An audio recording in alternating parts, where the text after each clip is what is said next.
성경에 보면은 형통한 삶을 살았던 많은 인물들이 나오는데 그 중에 다윗은 형통한 삶의 모델인 것입니다. 그래서 우리는 정말 한 해를 살면서 하나님이 우리에게 허락하신 많은 일들 가운데 하나님의 뜻을 이루고 또 하나님께 영광을 돌리는 형통한 삶이 되어야 되겠는데요. 형통한 삶을 사는 사람들을 보면 이유가 다 있어요. 형통한 삶을 사는 사람은 형통한 자의 길을 선택했고 형통한 자의 그 길을 걸어갔기 때문에 그의 인생은 형통한 삶이 된 것입니다. 이 다윗은 형통한 자의 길을 걸어간 거예요. 저는 우리 성도님들이 오늘 이 말씀을 들으시면서 여러분 평생이 정말 하나님께 영광을 돌리는 그런 복된 삶이 될 수 있기를 예수의 이름으로 축원합니다. 오늘 이 말씀은 다윗이 자신이 부족함에도 불구하고 하나님께서 위대한 이스라엘의 왕으로 세우신 것을 깨닫고 그 깨달음을 소개하는 말씀입니다.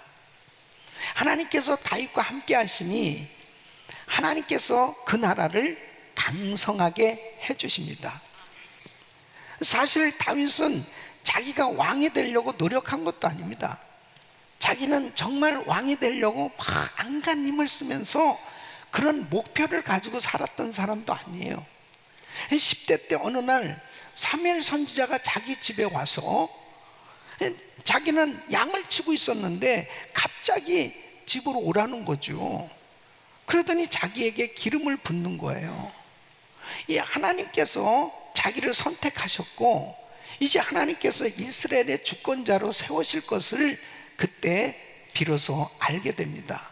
그러나 그는 이렇게 기름 부으심을 받았지만은 20여 년이 넘도록 혹독한 시험과 환난과 연단의 기간을 지내게 됩니다.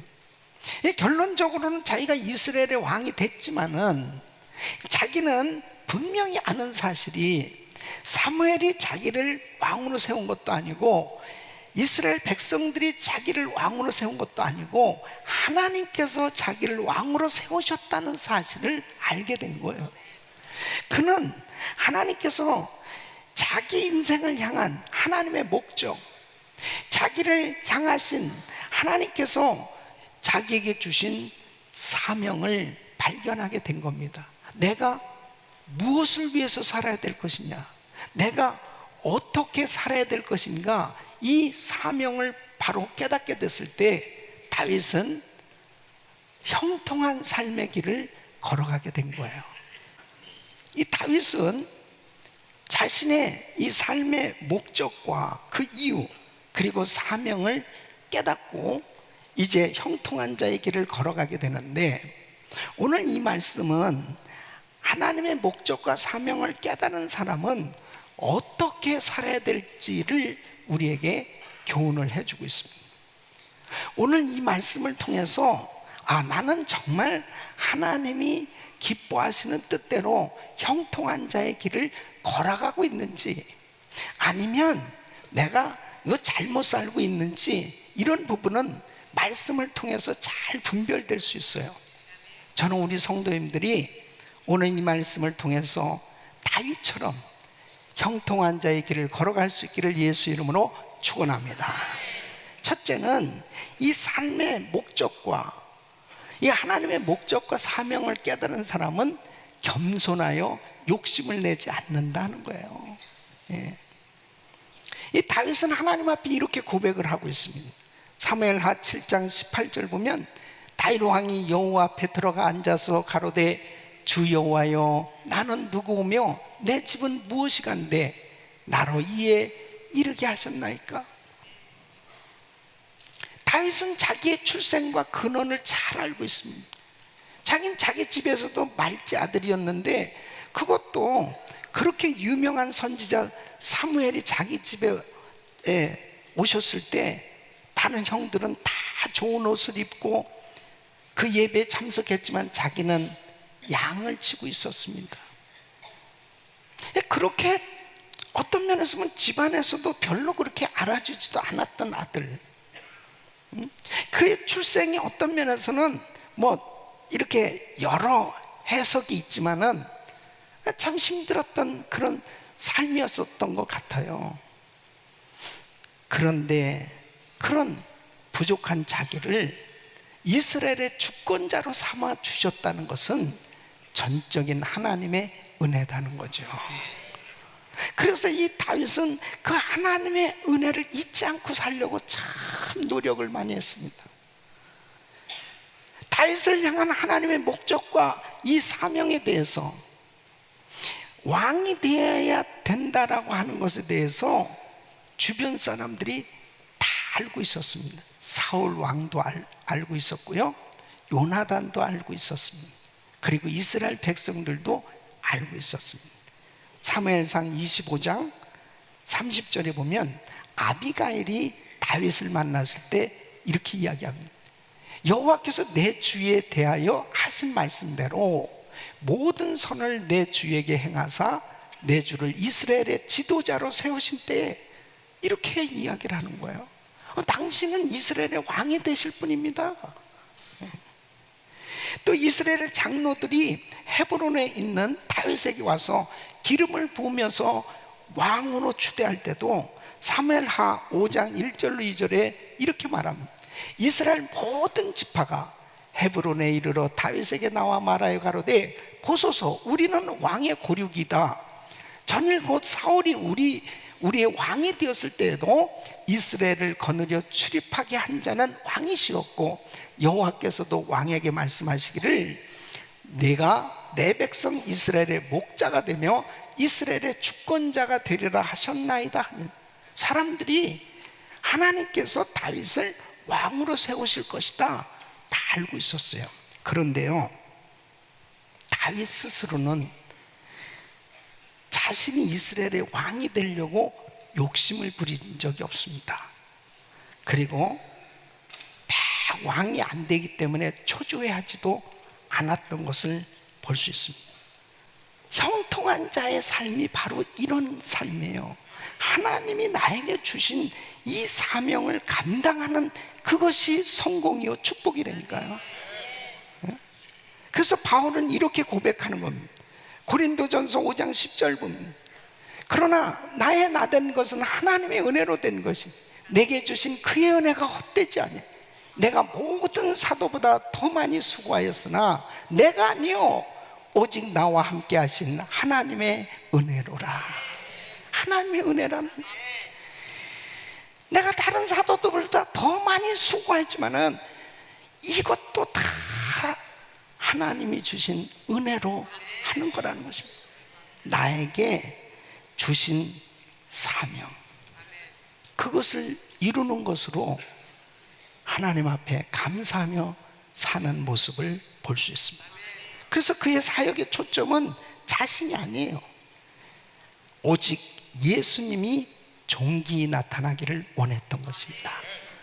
그래서 빌립보서 1장 18절 보면 그가 감옥에 갇혀 있을 때 참 못된 사람들이 교회 안에서 바울을 오히려 괴롭게 하려는 마음으로 서로 경쟁심을 가지고 복음을 막 전하는 그런 일이 있었습니다.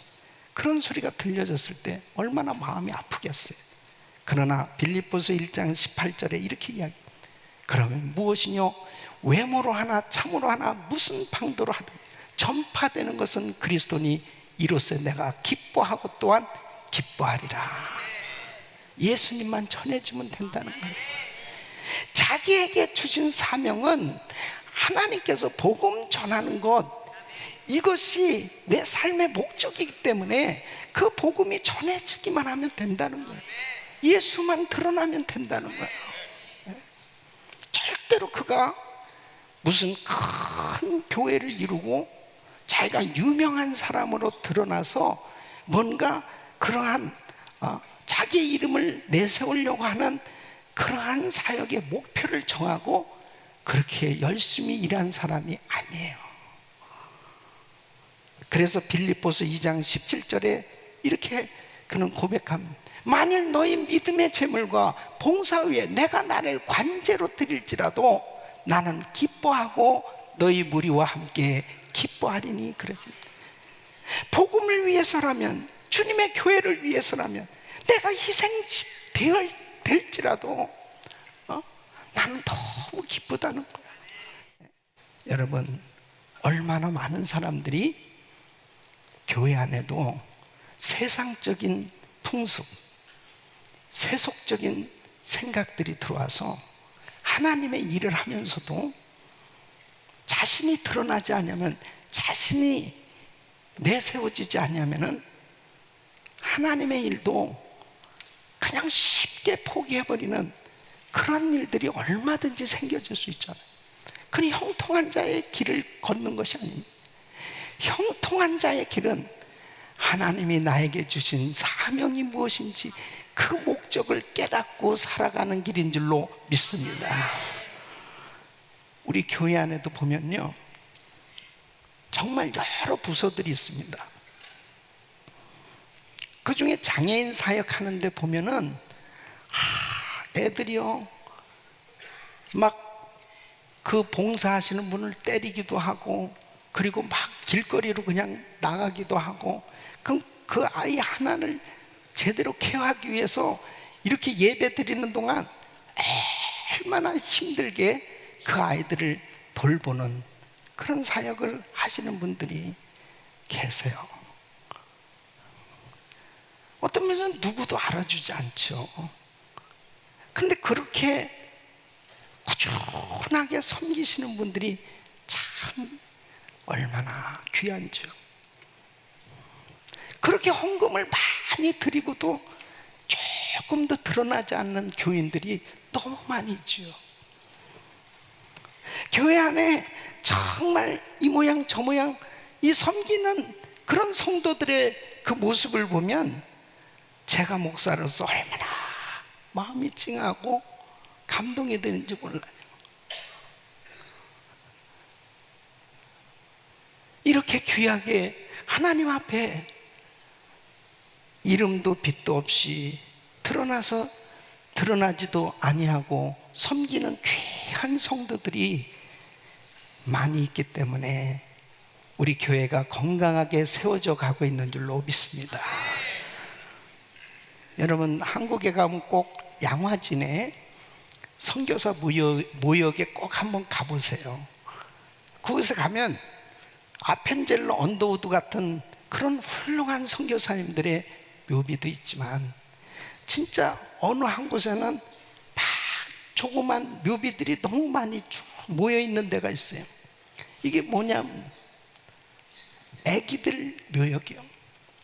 우리 선교사님들이 미국에서, 캐나다에서, 호주에서 외국 선교사들이 와서 그 조선 땅에서 그 열악한 환경 속에서 사역하다가 풍토병에 걸려서 어린 아이들이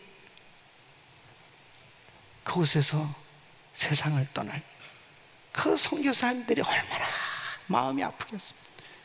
그런 어린 아이들을 조선 땅에 묻고 선교 사역을 하면 아내를 잃어버리고 자녀를 잃어버리고, 그러면서 선교 사역했던 많은 선교사님들이 있습니다.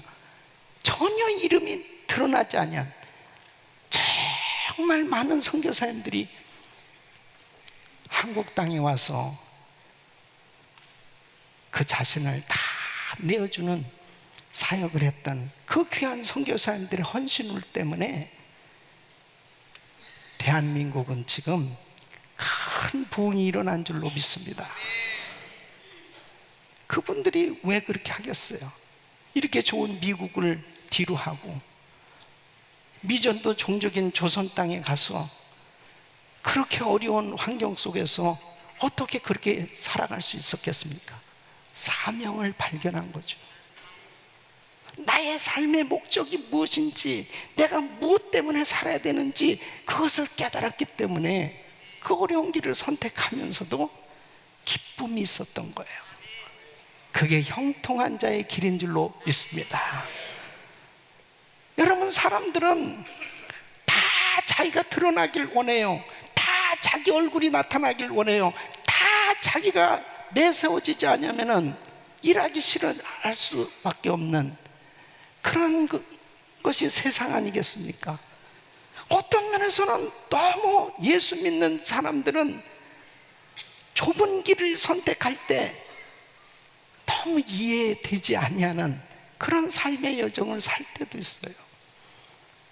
그런데 다윗은 자기 평생에 어떤 면에서는 그렇게 사울에게 고난을 당하고 그렇게 어려움을 당하고 그렇게 힘든 그런 환경 속에서 살았지만 하나님이 자기를 부르신 목적, 자기가 해야 될 분명한 사명을 발견했기 때문에 그는 욕심을 부리지 아니하고 겸손하게 하나님이 주신 사명 감당했기에 하나님이 그에게 놀라운 은혜를 부어주시다 그와 함께 하셨고 그의 삶이 형통한 삶이 된 줄로 믿습니다. 두 번째는 바로 삶의 하나님의 목적과 사명을 깨달은 사람은 담대하게 살아가게 되는 것입니다. 다윗은 하나님이 자기를 택하시고 사명을 주신 것을 알았기 때문에 언제나 담대했습니다. 그래서 오늘 이 본문 10절 말씀 보면 만군의 하나님 여호와께서 함께 계시니 다윗이 점점 강성하여 가니라 그랬습니다. 하나님께서 다윗을 향한 이 분명한 삶의 목적, 그 사명을 이루기까지 하나님이 함께 하신다는 것을 이 다윗은 확신했던 거예요. 그래서 그는 시편 4편 3절에 이렇게 말씀합니다. 여호와께서 자기를 위하여 경건한 자를 택하신 줄 너희가 알지어다. 내가 부를 때에 여호와께서 들으시리로다. 여러분, 다윗은 이 믿음대로 주님이 자신의 기도를 응답해 주시고 자신과 함께 하심으로 항상 승리케 해주시는 이 놀라운 역사를 경험하면서 살았던 것을 볼 수 있습니다. 여러분, 사명 있는 사람은 사명을 감당할 때까지 주님이 책임져 주시는 거예요. 그러니까 바울이 태풍을 만났잖아요. 유라굴라 태풍을 만났, 배가 파손됐습니다. 14일 동안 배가 표류하는 것입니다. 그때 사도행전 27장 23절 25절 보면 사람들이 14일 동안 먹지도 못하고 자지도 못하면서 초죽음 상태에 있을 때 딱 중간에 일어나서 이야기하는, 나의 속한 바 곧 나의 섬기는 하나님의 사자가 어젯밤에 내 곁에 서서 말하되 바울아 두려워 말라, 내가 가이사 앞에 서야겠고 또 하나님께서 너와 함께 행선한 자를 다 내게 주셨다 하였으니 그러므로 여러분이여 안심하라, 나는 내게 말씀하신 그대로 되리라고 하나님을 믿노라. 야, 너무 멋있잖아요. 사람들 다 막 난리가 났는데 이거 어떻게 살아야 돼? 막 하고 있는데 여러분 안심하세요. 저는 하나님께서 사명을 주셨는데 로마 왕 가이사 앞에 가서 말씀 전해야 됩니다. 이거 분명하게 자기는 사명이 있다는 걸 아는 거죠. 그러니까 절대 이 배 하나님이 안전하게 구원해 주실 것이다. 실제로 그렇게 됐잖아요. 사명 있는 사람 하나님 끝까지 책임져 주십니다. 그러니까 영국의 유명한 선교사의 탐험가인 리빙스턴은 정말 놀라운 이야기를 했잖아요. 사람은 자기가 해야 할 사명 있는 데까지는 죽지 않는다. 그는 자기가 체험한 거죠. 아프리카 선교를 하고 탐험을 하면서 토인의 습격을 당합니다. 맹수의 공격을 받습니다. 질병과 폭사와 싸우면서도 그가 사명을 완성할 수 있었던 것은 하나님이 맡기신 일이기 때문에 이 하나님의 일을 감당할 때까지, 이루기까지 하나님께서 책임져 주실 것을 믿은 거예요. 여러분, 우리가 신앙생활하면서 이런 확신이 있어야 돼요. 그러니까 요한복음 16장 33절에 우리 주님이 이렇게 말씀합니다. 이것을 너에게 이름은 너희로 내 안에 평안을 누리게 하리 함이라. 세상에서는 너희가 환난을 당하나 담대하라, 내가 세상을 이기었노라 하십니다. 따라했습니다. 세상을 이기신 예수, 세상을 이기신 예수, 세상을 이기신 예수님이 저와 여러분과 함께 하신 줄로 믿습니다. 그분께서 함께 하실 때 우리는 세상에서 환난을 당하지만 담대할 수 있는 거예요. 주님이 책임져 주시기 때문입니다. 세 번째는 하나님의 목적과 사명을 깨달은 사람은 과실을 많이 맺는다는 것입니다. 하나님의 목적대로 하나님의 사명 따라 살면 열매가 저절로 맺어지는 줄 믿습니다. 다윗이 어디를 가나 승리했어요. 강성해졌어요. 왕으로서 형통하고 많은 열매를 맺은 이유가 뭐예요? 하나님이 자기를 부르시고 사명을 주신 그분이 누구냐? 바로 하나님이심을 늘 기억했었던 거예요. 예? 나를 부르시니가 하나님, 나를 보내시니도 하나님, 일하시는 이도 하나님, 바로 그분이 함께 하신 줄 믿으시기 바랍니다. 내가 열매를 맺으려고 노력하는 게 아니에요. 바로 가진 우리가 나무 대신 주님에게 붙어 있기만 하면 열매는 저절로 맺어지게 되는 거죠. 그래서 요한복음 15장 5절에 주님이 이렇게 말씀하십니다. 나는 포도나무요, 너희는 가지니 저가 내 안에 내가 저 안에 있으면 이 사람은 과실을 많이 맺나니 나를 떠나서는 너희가 아무것도 할 수 없습니다. 네. 주님에게만 붙어 있으면 됩니다. 내가 연약해요, 나는 부족해요, 나는 정말 할 수 없어요. 그러나 능력이 많으신 주님에게 붙어 있으면 주님의 능력이 흘러넘쳐서 열매를 맺도록 역사해 주신 줄로 믿습니다. 사람들은 자꾸 자기를 바라보면서 낙심하고 또 실망하고 그리고 열등감을 가지는 그런 경우들이 있지요. 그럴 필요가 없습니다. 우리는 원래 부족해요. 우리는 연약해요. 그러나 위대하신 주님에게 붙어 있으면, 우리 주님이 함께 하시면 그분의 능력으로 승리하게 되는 줄로 믿습니다. 그래서 주님이 이렇게 말씀하신 요한복음 15장 16절, 너희가 나를 택한 것이 아니요 내가 너희를 택하여 세웠나니 이는 너희로 가서 과실을 맺게 하고 또 너희 과실이 항상 있게 하여 내 이름으로 아버지께 무엇을 구하든지 다 받게 하려 함이니라. 우리 사랑하는 성도 여러분, 연약할수록 부족할수록 하나님은 주님을 다 의지하는 자에게 더 강력한 하나님의 은혜로 역사해 주신 줄로 믿습니다. 바울이 그걸 깨달았잖아요. 바울은 육체에 가시가 있었습니다. 그런 사역하면서 너무 힘들었어요. 몸이 너무 아프니까. 그래서 주님 앞에 고쳐달라고 기도했습니다. 그런데 주님이 안 고쳐주시는 거예요. 어떤 응답을 주셨느냐? 고린도 후서 12장 9절에 이렇게 주님 말씀하십니다. 내게 이르시기를 내 은혜가 내게 족하도다.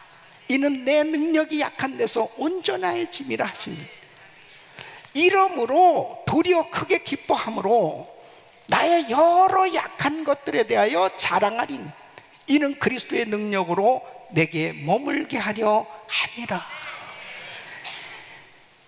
이 바울은 왜 하나님 나 이렇게 힘들어요, 나 너무 아파요, 너무 고통스러워요, 다른 사람들은 다 고쳐주시는데 왜 나는 안 고쳐주시는 거예요? 아니 하나님 일을 하려면은 좀 건강해야 될 거 아닙니까? 이러면서 기도하지 않았겠어요?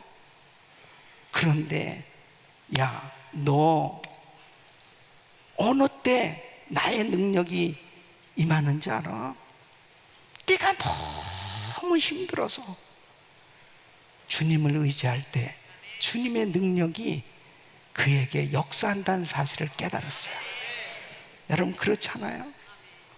우리가 너무 힘들 때, 너무 어려울 때, 하나님 나 너무 힘들어요, 하나님 나 포기하고 싶어요. 그럴 때 우리 주님이 우리에게 힘 주시고 우리를 붙들어 주시는 줄로 믿습니다. 내가 능력이 많아서 뭘 할 수 있는 게 아니에요. 여러분 절대로 내가 뭔가 내 실력으로 하나님 위해서 일한다고 생각하지 마세요. 우리는 그저 주님과 함께 하시면 되는 거예요.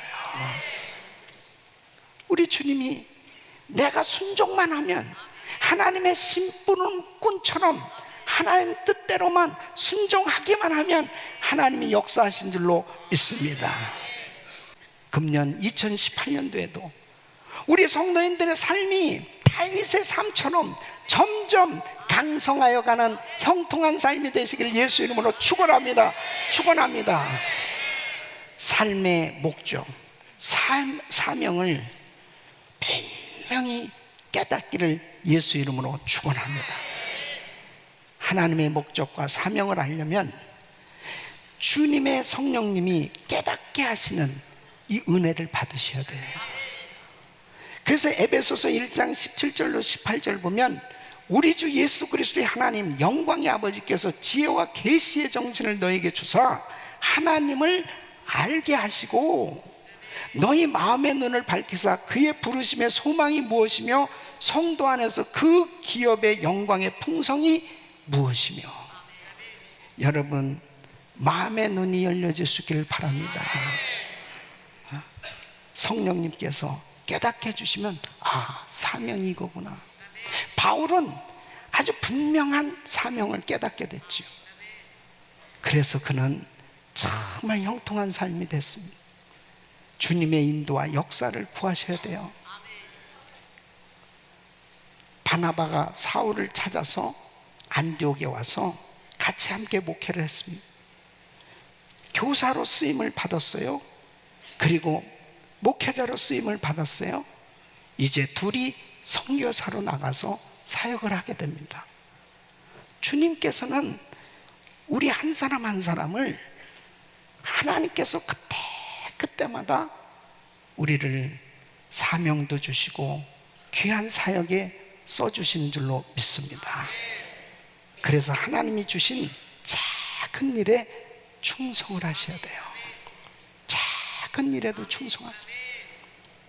누가복음 16장 10절에 보면 지극히 작은 것에 충성된 자는 큰 것에도 충성되고 지극히 작은 것에 불의한 자는 큰 것에도 불의하니라 그랬습니다. 우리 사랑하는 성도는 하나님은 우리에게 다 주셨어요.